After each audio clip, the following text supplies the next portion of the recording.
feel an obligation to my successor. I've thought about what it would be like for me to become president during this period. I believe that good policy is not to dump him a major catastrophe in his first day of office. Hello, everyone. It is 5 o'clock in New York. I'm Joy Reid in for Nicole Wallace. A signature of Donald Trump's time in office has been the sledgehammer that he's taken to nearly every single norm and tradition of the presidency. So why would his departure from office be any different? The New York Times is reporting today on Donald Trump's attempt, his latest weapon in his ongoing Don Quixote-like quest to overturn the results of the election, namely the United States government.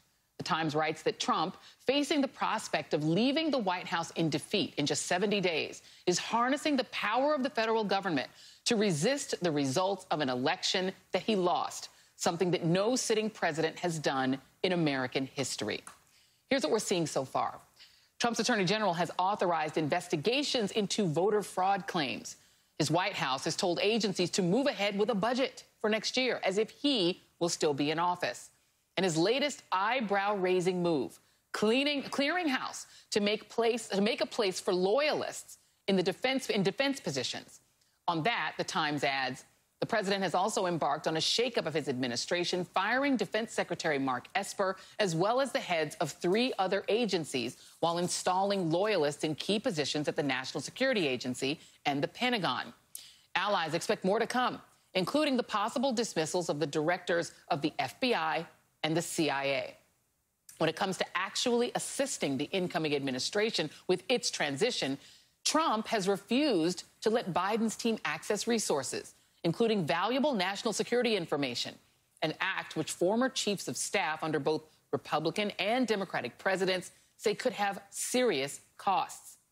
Andy Card, who worked for George W. Bush, and John Podesta, who worked for Bill Clinton, write in the Washington Post, when the 9/11 Commission finished its report, it found that the delayed transition hampered the new administration in identifying, recruiting, clearing, and obtaining Senate confirmation of key appointees in the national security arena. The commission also concluded that avoiding future disruptions in transitions was deeply in the national interest. With the COVID-19 pandemic continuing to wreak havoc, the costs of a delay are much higher today than almost any time in U.S. history.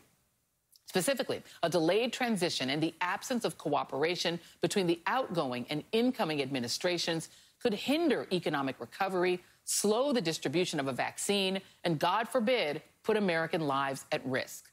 Now, we know from history, including a foiled terrorist attack on the day of President Barack Obama's inauguration, that our adversaries seek to take advantage of the United States during transitions.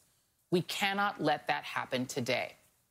So today, on Veterans Day, as we reflect on the principles that make America, America, they are exactly what's at stake when Trump denies the president-elect his proper recognition.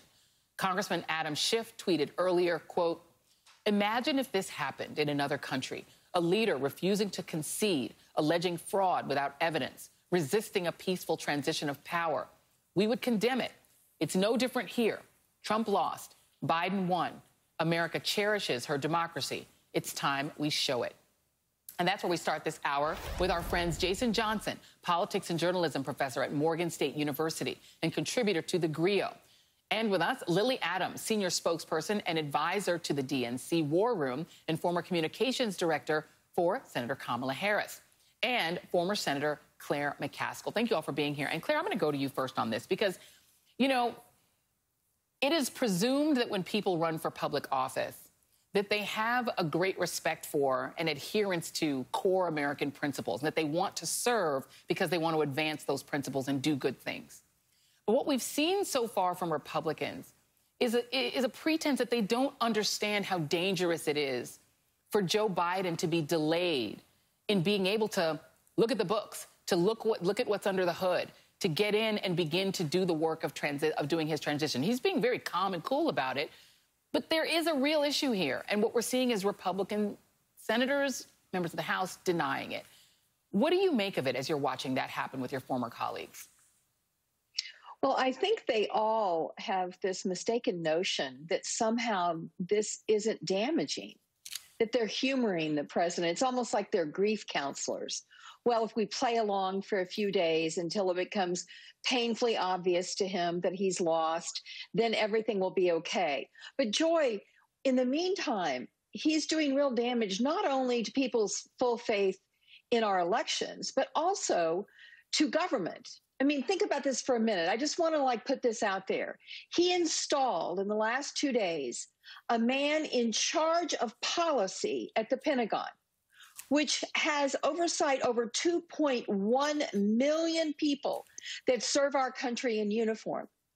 And this man he put in there said the following in a tweet to John Brennan in 2018. Now listen to this, what he said. Pick your poison, firing squad, public hanging, life sentence as a prison bee, or suck on your pistol. That's what this man tweeted to a former official, respected official in numerous administrations just 2 years ago. And they now have him in charge of policy at the Pentagon. And the Republicans on the Armed Services Committee in the Senate are quiet. It's crickets. And you're referring to General Tata? That is what is so scary. Are you referring to General Tata? Yeah. I am referring to General Tata. And he was not confirmed because at that point in time, the Republicans in the Senate knew he was a nutball and they wouldn't go near him. So now he's put him in there and nobody says a word. It's unbelievable.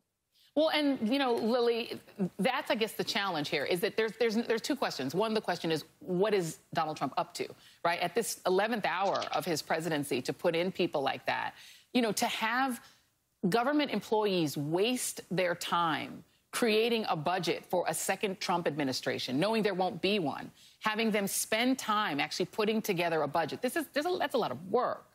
And so having people doing those things when he knows the outcome. There's even, reporting now that says, he's going to eventually say, okay, fine, the election's over. We're not going to fight it anymore. We know there was lots of fraud, but we're going to stop contesting it. But that he may never, ever, ever admit that he lost the election. But the time wasting and then putting in these dramatically, extravagantly unqualified people, it's hard to understand what he's up to. But I want you to talk a little bit about what the Biden team, what is their mindset going into that kind of a mess?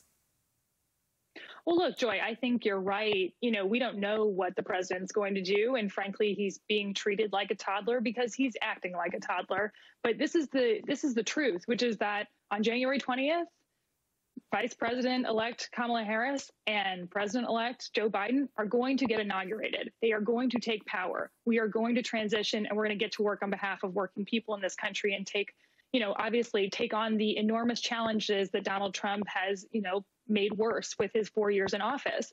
But I think that what you saw from President-elect Biden was a real steel and resolve and calm and leadership and commitment to just keep moving. And Jason, among the many, real concrete, actual things that are going to be harmed by this is the ongoing pandemic response, which Donald Trump gave up on the pandemic a long time ago. Right. He's trying to do herd immunity. But, if he said there was going to be a vaccine, well, what if there is? You can't distribute it. A COVID vaccine, that's one of the pieces of news that's floating. NBC News reporting that it would be delayed. Even if there was a COVID vaccine ready, this mess is going to prohibit it from being distributed. So they're actually potentially putting people's lives at risk. Yeah, Joy, and here's the thing. It's more than Trump's ego. It's more than his petulance. It's the number of papers and documents that we know he's not reading that may end up in the circular file that Joe Biden could actually be using to get his job done right now. But it goes even deeper than this, and this is why it's important for this transition to go through quickly.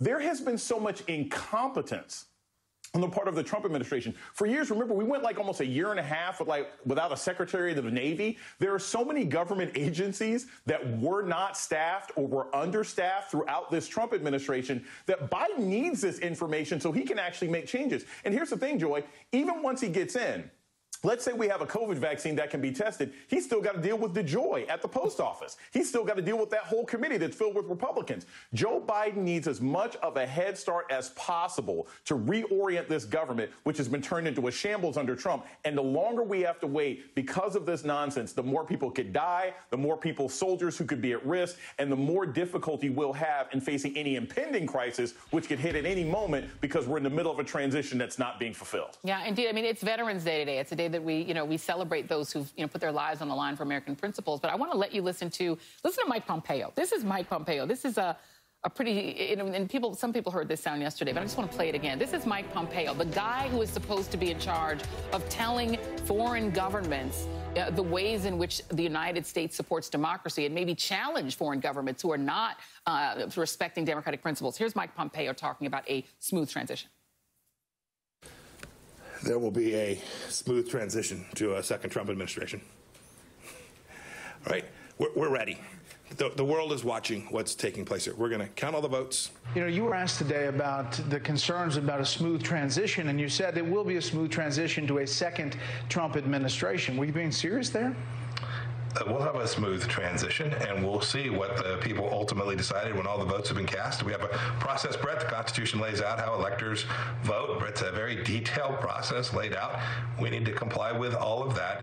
Claire, this is a guy, I believe he went to West Point. He knows how politics works. He theoretically wants to run for president. What is that? What is he doing? And how do our allies look at us as something other than a banana republic with that kind of behavior? Yeah, the world has weighed in, Joy, and Pompeo knows it. All of our allies have congratulated President-elect Biden and Vice President-elect Harris. They have done it with video. They have called. There have been conversations. So everybody knows what this is. They all know that this is Trump being just bizarre and behaving like he is in someplace other than one of the most vaunted democracies in the world. And Pompeo knows it. He's just trying to hold on to the Trump base so he can run for president. That's what all these guys are doing. It's really disgusting. They're all thinking about their political future rather than what this does to our image on the world stage. Particularly bad for a Secretary of State. Yeah, and Lily, I do wonder, to come back again to what the Biden-Harris, I don't know how much you've talked to folks about what they expect to find. But, one would presume that there's been tremendous incompetence at best in the most, sort of charitable reading of it, or something worse when they get there. How much of a mess does the Biden administration, would you expect that they're going to find when they finally do get a chance to look at the books? Well, look, I think they're going to face enormous crises and enormous problems within government. But this is why I was so heartened to see President-elect Biden put out a list of COVID advisors who are going to be his task force, who are already getting to work.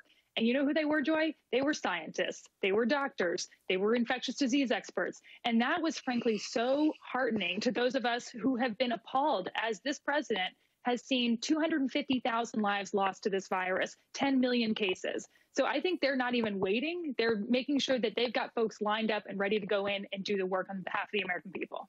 Yeah, and, Jason, I think, beyond just the unpatriotic nature of the behavior, it's also a pretty big affront to a very multiracial electorate that made a very firm and decisive decision about who the majority, 75 million people and counting, want to be the president of the United States. Well, yeah, remember, but Trump is a white nationalist, and his entire administration, if they're not white nationalists in their hearts, they are in acting and behavior to ignore the large number of black, brown, white people that said that they wanted Joe Biden as president. And here's the other part of it, Joy. They're ignoring the obvious signs, right? Like, slowly but surely, everybody's moving on. At some point, Joe Biden's going to change his Twitter status to, vice president-elect, and the White House Facebook page is going to say it's complicated. It's gone. It's done. Everyone started to move on. Everybody knows it's not your job anymore. And I think that Republicans, like what we're seeing down in Georgia with the Secretary of State saying we're going to do a recount and these lawsuits that keep failing, all these Republicans are doing is actually damaging their future reputation. I don't think anybody should be thinking about 2024 right now, because if they continue to act like fools, they will look like the kind of losers that they don't want to appear to be, and that'll damage any future chances. Be a good loser, accept what's happened, go out, get work done, and run again. But this kind of behavior is the kind of thing that people are going to remember. And when Joe Biden gets into office, if he's successful, everyone who was a part of this slow-moving, pouting, dragging your feet because you don't want to go to the dentist kind of behavior, it's not going to be a good look for them this summer when we're actually able to go back into malls and things like that because Biden has handled the pandemic. Yeah, wait till they find out. Surprise, Donald Trump is going to try to run again in 2024, and all of this will have been for nothing because he's not even going to let y'all run. Claire McCaskill, thank you so much. Lily Adams, thank you so much. Jason Johnson is sticking around. And when we return, the shakeup at the Pentagon